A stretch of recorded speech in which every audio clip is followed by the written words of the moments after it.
O ChatGPT é um sistema de alta tecnologia disponível na internet e desenvolvido com auxílio da inteligência artificial. A partir de toda a informação disponível na web, o chat tem a capacidade de processar e gerar informações sobre praticamente qualquer assunto, permitindo encontrar respostas para perguntas diversas. No entanto, é importante ter em conta que o ChatGPT é uma ferramenta e não deve ser utilizada como uma fonte de estudo irrefutável. Os utentes devem sempre verificar as informações obtidas no chat com outras fontes confiáveis. Visto que hoje é o Dia Mundial da Internet, decidimos mostrar o potencial desta ferramenta, simulando aqui uma entrevista com a Rainha Ginga. Esta emblemática personalidade da história de Angola tem sido muito falada recentemente, sobretudo devido à série produzida pela Netflix sobre a sua vida. Vamos ver as informações que podemos obter na internet sobre a rainha, mas tendo sempre em conta que as respostas obtidas precisam ser sempre confirmadas a partir de fontes confiáveis. Para isso, podem ser, por exemplo, consultados os diversos livros e estudos disponíveis sobre a sua história e a sua época. Então vamos começar por cumprimentar com olá. Olá, como posso ajudar? Vou-lhe fazer algumas perguntas e respondo como se fosse a Rainha Gingamandi.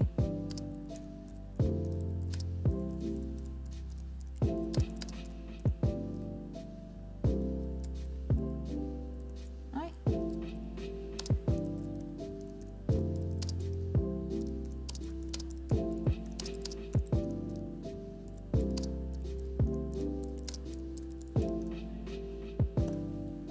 Compreendido. Estou pronta para responder às suas perguntas como se fosse a Rainha Gingamandi. Por favor, sinta-se à vontade para perguntar o que quiser. Bora lá, vamos começar. Ok, primeira pergunta. Qual é o seu nome completo? Vamos lá ver qual é a resposta.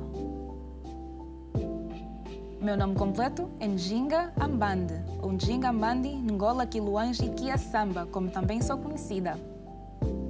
Onde você nasceu?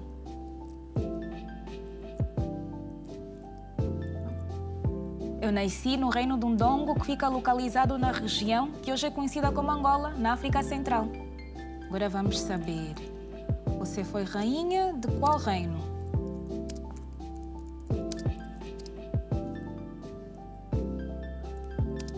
Eu fui a rainha do Reino do Ndongo e também do Reino de Matamba, que ficavam localizados na região que hoje é conhecido como Angola, na África Central. Como era a vida das mulheres na sua época?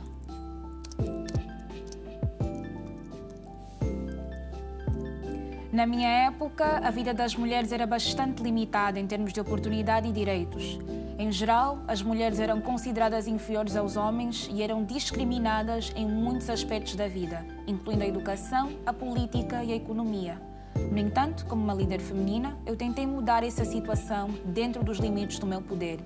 Eu encorajei as mulheres a participarem mais ativamente na política e na economia e dei a elas mais liberdade para escolher seus parceiros e decidir sobre as suas vidas pessoais. Também promovi a educação para as mulheres, estabelecendo escolas, incentivando a alfabetização feminina. Eu também reconheci a importância das mulheres na luta contra os invasores estrangeiros e as rebeliões internas. Eu treinei um exército de mulheres guerreiras, conhecidas como Amazonas, que lutaram ao meu lado nas batalhas contra os portugueses e outros reinos rivais. Embora a situação das mulheres na minha época ainda fosse desafiadora, eu tentei fazer a diferença dentro do meu reino, dando mais poder e autonomia para elas e promovendo a sua participação ativa na sociedade. Um dos motivos pelos quais a Rainha Gingamandi é uma grande referência, para o povo angolano. E como sobreviviam os habitantes dos seus reinos? Estamos a ter respostas completas. Os habitantes do meu reino sobreviviam principalmente da agricultura e da pesca. A região onde vivíamos tinha um solo fértil e um clima propício ao cultivo de diversos produtos agrícolas, como milho, mandioca, batata doce e feijão. A pesca também era importante, uma vez que estávamos próximos à costa e tínhamos acesso a uma grande variedade de peixes e frutos do mar. Além disso, o comércio também desempenhava um papel importante na economia do meu reino. Mantínhamos relações comerciais com outros reinos e com os europeus, que nos forneciam tecidos, metais, armas e outros bens em troca de marfim, escravos e outros produtos da nossa terra. Eu tentei promover o comércio justo e equilibrado, evitando ser explorada pelos europeus e garantindo que os meus súditos recebessem uma justa recompensa pelo seu trabalho e pelos seus produtos. Embora a agricultura, a pesca e o comércio fossem as principais fontes de subsistência dos habitantes do meu reino, nós também valorizávamos a arte, a música e a dança. Estas expressões culturais eram consideradas importantes para a nossa identidade e para a nossa coesão como povo. Eu as incentivava e apoiava sempre que possível. Agora queremos saber como era a relação com a escravidão.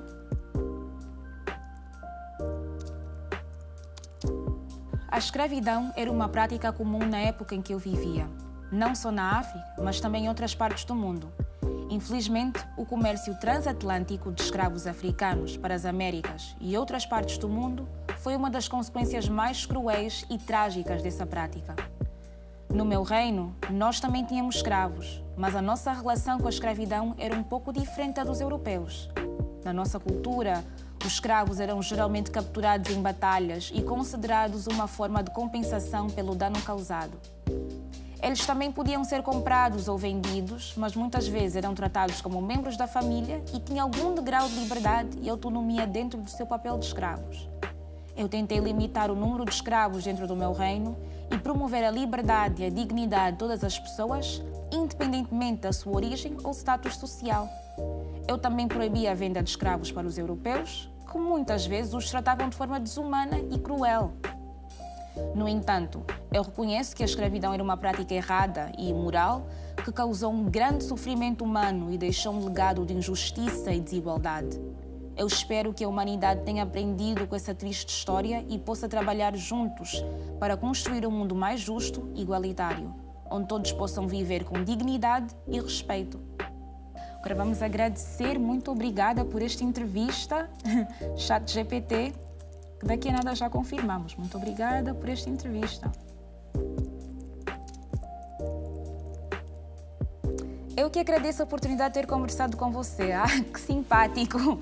Foi uma honra responder às suas perguntas como se fosse a Rainha Gingambandi e espero que esta conversa tenha sido útil e interessante para você. Se tiver mais alguma dúvida ou curiosidade, não hesite em perguntar. Nós agora vamos assistir um pequeno teaser da série sobre a Rainha disponível na Netflix e eu já a seguir vou conversar com o historiador Alberto Oliveira Pinto sobre estas respostas que obtemos pelo ChatGPT. Queen Njinga's legacy echoes throughout Africa to this day.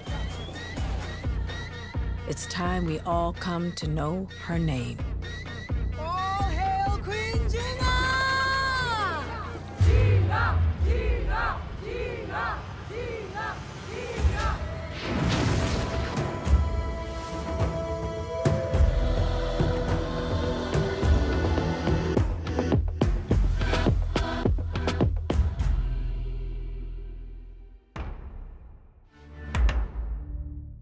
Boa tarde, Alberto. Muito obrigada por se juntar Boa a tarde. nós. Entretanto, Alberto, hoje vamos estar a comentar um pouco sobre a Rainha Ginga. Fizemos há pouco uma entrevista com o ChatGPT, que é uma tecnologia de inteligência artificial, para recolher alguns dados, alguns factos sobre ela. E agora pretendemos verificar estes factos para ver a rigorosidade e ver também com o Alberto o seu comentário. Claro. Então, faça favor, eu farei o meu comentário de acordo com os meus conhecimentos sobre a história de Angola e sobre o percurso da Rainha Ginga, no meu entender. De facto, ela era uma jovem real, portanto, fazia parte de uma aristocracia do reino do Ndongo, e daquilo também que eu pude averiguar através dos textos e mesmo das tradições dos textos. Há um texto que é fundamental, que é o texto dos capuchinhos António de Gaeta e António Cavazzi, não é? A partir destes textos, também da tradição oral, evidentemente que a Ginga fazia parte de uma linhagem real e naquele tempo e naquela sociedade e não parece que houvesse uma grande discriminação entre homens e mulheres. Portanto, as jovens, mesmo do género feminino ou do sexo feminino, desde que fossem aristocratas, tinham acesso à aprendizagem. Falta dizer uma coisa, talvez falte dizer aí uma coisa.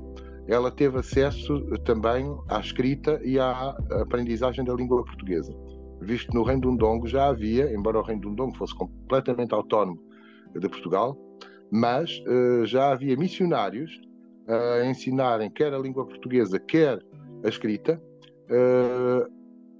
eu diria até pouco antes dela nascer. O Reino do Ndongo já lá tinha tido durante 15 anos, portanto entre 1560 e 1575, o padre Francisco de Gouveia, que escrevia para a Europa, não era só para Portugal, para a Europa, para os seus congêneres jesuítas, dizendo que estava prisioneiro do Ngola, do antecessor, presumo que seja o pré-antecessor da Ginga, que toda a gente diz que é o pai, o Ngola Quiloães, mas pode não ser o pai, pode ser um tio materno, mas que estava prisioneiro dele, mas que ele fazia questão que ele lecionasse, que ensinasse a língua portuguesa e a escrita, pelo menos aos jovens aristocratas, rapazes e raparigas. E não espanta, porque depois, mais tarde, quando ela vai a Luanda, em 1622, como embaixadora, os portugueses de Luanda ficam muito admirados porque ela falava tão bem português e escrevia tão bem. Falta talvez esse pormenor. No geral, qual é o seu pensamento em relação às respostas do chat GPT? Considera que podemos... Se me faz uma pergunta... Mas até que ponto é que podemos confiar nessa informação? Eu acho que essa informação advém... Uma boa das respostas que aí estão advém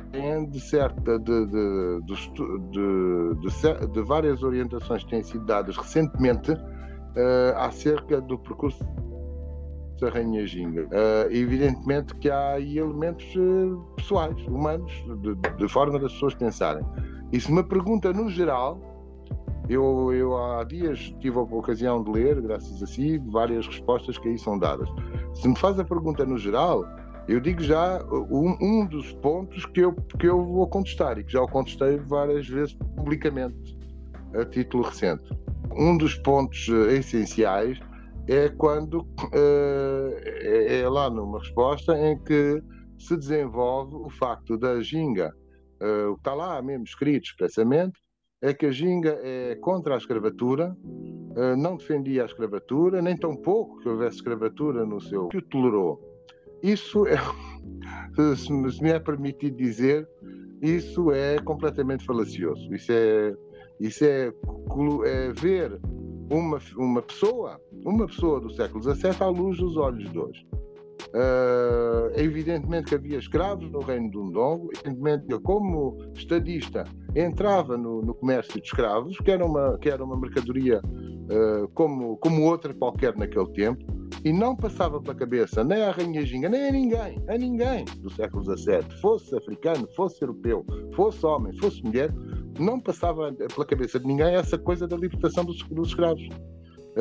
Portanto, isso é uma ficção ideológica dos dias de hoje. E dizer que a Rainha Ginga entrava no tráfico de escravos não é de modo algum desvirtuá-la. Ela era uma estadista bastante hábil. Isso é uma perspectiva perfeitamente ideológica dos dias de hoje. Há uma das respostas, como se fosse a Ginga a falar, não é? As respostas são dadas como se fosse a Ginga a falar, não é isso? E há uma das respostas em que ela diz qualquer coisa de que tem em conta as potências coloniais. Evidentemente que ela, sem dúvida que ela lutou contra Portugal, isso não há dúvida nenhuma. Lutou, mas pronto, consoante os seus interesses, isso, só isso. Tanto hábil, não é? Agora, ela não poderia usar no século XVII o termo potência colonial. A ideia de potência colonial, no sentido de dividir a África por colónias das potências europeias, isso é uma ideia do século XIX. Alberto, muito obrigada, já estamos a chegar ao fim. De nada. Muito obrigado. Muito obrigada, foi um gosto muito grande em tê-lo aqui E Obrigado. obrigada outra vez por esta aula de história e por confirmar e falar um pouco destes factos. Muito obrigado, também foi um gosto, foi um gosto.